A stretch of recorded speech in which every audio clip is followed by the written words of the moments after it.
Hello students, तो आज के वीडियो में मैं आपको क्लास 10th मैथ का एक मोस्ट इम्पॉर्टेंट क्वेश्चन सॉल्व कराने वाला हूं, जो कि बोर्ड एग्जाम के लिए डायरेक्टली इम्पोर्टेंट होगा। और मतलब ये इतना ज़्यादा इम्पोर्टेंट है कि क्या ही बताएं आपको। फील कर सकते हैं दोस्त, जिस प्रकार से 10th का एग्ज़ाम आपके लिए इम्पोर्टेंट है, उतना ज़्यादा इम्पोर्टेंट ये क्वेश्चन है। मतलब बहुत ही ज़्यादा इम्पोर्टेंट क्वेश्चन है। तो चलिए फ्रेंड्स, देरी न करते हुए इस क्वेश्चन को सिंपल तरीके से आसान भाषा में हल करते हैं। और ये आपके बोर्ड एग्जाम में फिक्स होता है, हर साल पूछा ही जाता है। और 4 नंबर का एक क्वेश्चन है, तो 4 नंबर आपके मुट्ठी में हो जाएंगे इस वीडियो में। तो वीडियो में लास्ट तक बने रहिएगा।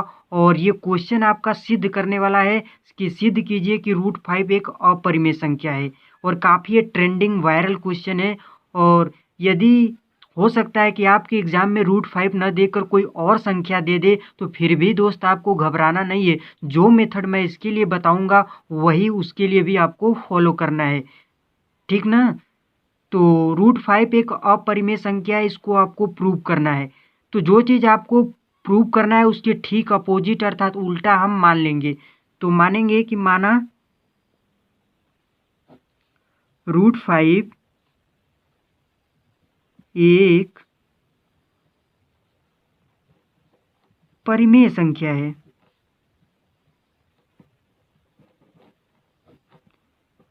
परिमेय संख्या है, आपको कोई दिक्कत नहीं होगा। तो जब एक परिमेय संख्या है तो ये p/q के रूप में इसे लिख सकते हैं। तो आइए √5 को हम p/q के रूप में लिख सकते हैं। p/q अर्थात a/b के रूप में हमने लिख दिया, ठीक ना गाइज। यहाँ पर a और b है, इसको समझ लीजिए कि क्या है। a और b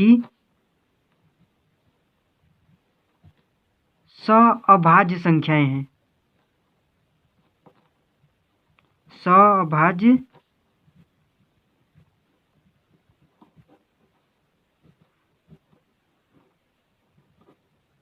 संख्याएं हैं। सअभाज्य संख्याएं कहने का मतलब कि इनका जो कॉमन गुणनखंड होगा वो एक होगा।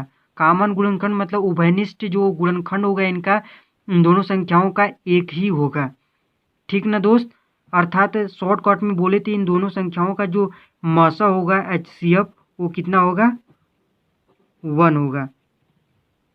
तो इन्फॉर्मेशन मिल गया आपको कि ए और बी क्या है। अब क्या करेंगे कि दोनों पक्षों में वर्ग कर देंगे। दोनों पक्षों में वर्ग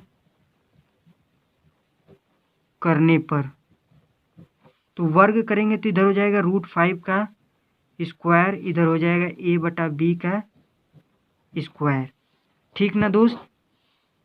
तो √5 का स्क्वायर करेंगे तो 5 हो जाएगा, क्योंकि रूट से 2 कट जाएगा और इधर हम स्क्वायर ऊपर और नीचे बांट देंगे, तो ये स्क्वायर/b² हो जाएगा। अब क्या करेंगे, b² को इस साइड लेकर जाएंगे और 5 को इस साइड लेकर आएंगे, ठीक ना। तो b² इधर हो जाएगा और इधर हो जाएगा a², तो ऊपर ही रहेगा, नीचे यहाँ पर 5 हो जाएगा। अब इसको समीकरण नंबर 1 दे देंगे। और इससे आपको समझ में आ रहा है कि a² 5 से क्या है, डिविजिबल है अर्थात कट रहा है। तो इसी चीज़ को हमें लिखना है। तो चूंकि a² 5 से भाज्य है, तो a² 5 से भाज्य है, तो a भी क्या होगा, 5 से भाज्य होगा। तो ये लाइन इसलिए a² 5 से भाज्य है, तो a भी 5 से भाज्य होगा। तो इसको आप समझ सकते हैं, एग्जाम्पल में आपको समझा देता हूँ। जैसे 4 का स्क्वायर यदि कितना होता है, 16, तो 16 यदि 4 से कट रहा है तो ये संख्या भी 4 से कटेगी। तो उसी चीज़ को यहाँ पर हमने लिखा हुआ है कि यदि किसी संख्या के स्क्वायर 5 से कट रहा है तो वो संख्या जो है वो भी 5 से, ये भी 5 से क्या होगा, भाज्य होगा, ठीक ना गाइज। तो ये को हम 5 से जब डिवाइड करेंगे तो मान लीजिए c² में कटेगा। मान लेते हैं c² में कट रहा है, क्योंकि ये तो अननोन संख्या है, तो इसको हमको पता नहीं कितना है, लेकिन कट इनको भागा लगा रहे हैं, तो मान लीजिए c² में कट जा रहा है, ठीक ना। अब 5 को इस साइड ले जाएंगे c की तरफ, तो हो जाएगा a=5c। और a=5c क्या करेंगे, समीकरण 1 में रखने पर, 1 में रखने पर। ठीक ना दोस्त, आई होप कि ये क्वेश्चन आपको क्लियर हो रहा है। तो यहाँ पर हम रख देंगे तो बी स्क्वायर बराबर हो जाएगा, ए की जगह रखेंगे 5c, इसका स्क्वायर लगाए तो स्क्वायर हम भी लगा देते हैं, और नीचे में आपका 5 है तो 5 लिख देते हैं। तो 5c का स्क्वायर करेंगे तो 5 5 25 हो जाएगा, और c का करेंगे तो c स्क्वायर हो जाएगा, नीचे 5 है तो 5 से इसको डिवाइड मारेंगे तब 5 बार में जाएगा, और इधर बी स्क्वायर बराबर लिख सकते हैं 5c स्क्वायर। अब क्या करेंगे दोस्त, को 5 को बी स्क्वायर के साइड लाएंगे तो c स्क्वायर बराबर हो जाएगा बी स्क्वायर बटा 5। अब जो यहाँ पर हमने कॉन्सेप्ट लगाया है कि ए स्क्वायर के नीचे 5 है, ठीक इसी प्रकार यहाँ पर देख रहे हैं कि बी स्क्वायर के नीचे 5 है। तो इससे आपको समझ में आ रहा है कि जो बी स्क्वायर है वो क्या है, 5 से भाज्य है, अर्थात 5 से कट रहा है। तो जब किसी संख्या के स्क्वायर 5 से कट रहा है तो वो संख्या भी 5 से कटेगी ऑटोमेटिक, बी भी 5 से क्या हो जाएगा, भाज्य होगा।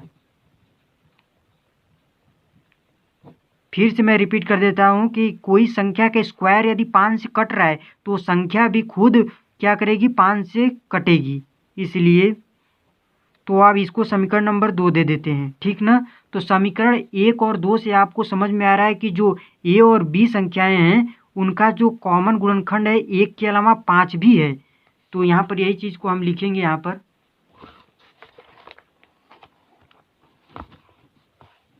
कि समीकरण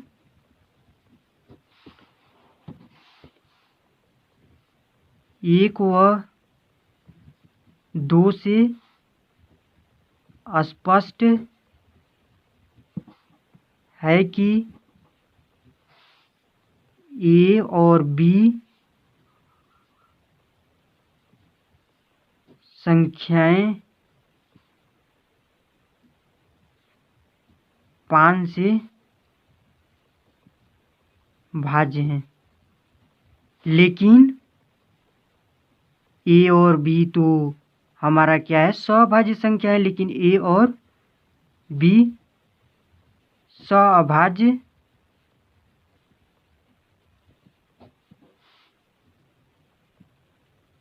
संख्याएं हैं। तो सभाज्य संख्याएं का मतलब होता है कि इनका जो कॉमन गुणनखंड होना चाहिए वो 1 होना चाहिए, लेकिन यहाँ पर तो 1 मिल नहीं रहा है, 1 के अलावा 5 भी मिल रहा है, तो इसलिए तो सभाज्य संख्याएं नहीं हो रही, मतलब हमारा जो माने कुछ और है, निकल आ रहा है, आंसर कुछ और आ रहा है। तो हम यहाँ पर एक लाइन और लिखेंगे कि यह विरोधाभास